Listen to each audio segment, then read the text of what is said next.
আসসালামু আলাইকুম সবাইকে। শুক্রবার দিন আসলে জুম্মার নামাজ পড়তে যে কি ভালো লাগে, যারা জুম্মার নামাজ পড়ে তারাই জানে। আমাদের ভাগ্যটা অনেক ভালো।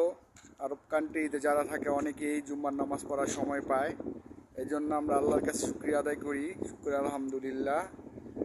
এমনও লোক আছে শুক্রবারে জুম্মার নামাজ পড়ার তৌফিক দান করেন আল্লাহ, শুক্রবারে জুম্মার নামাজ পড়তে পারে না।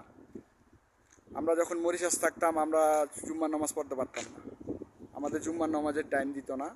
আমাদের রোজার সময় 4 জুম্মা পড়ার টাইম দিত, কিন্তু আমরা 4 জুম্মা পড়তে যেতাম, এই জন্য আমাদের টাকাও কাইটা রাখতো। এই জন্য আমরা ওখানে নারাজ ছিলাম না, আমরা বলতাম ঠিক আছে টাকা কাটো সমস্যা নেই, কিন্তু আমাদের জুম্মার নামাজ পড়তে সময় দিত। মরিশাস আমরা 4 জুম্মা পড়তাম, গাড়ি দিত, এই জন্য আমাদের কাছে টাকাও কেটে লাগতো। কিন্তু আমরা অনেকেই আছি সময় পেয়েও জুম্মার নামাজ পড়ি না, তাদের মতন বদনসিব এই পৃথিবীতে আর কেউই নাই। তাই আমরা সবাই আল্লাহর কাছে শুকরিয়া আদায় করি যেন আমরা জুম্মার নামাজ পড়ার সময় পাইছি। শুকর আলহামদুলিল্লাহ। সবাই ভালো থাকবেন। আসসালামু আলাইকুম।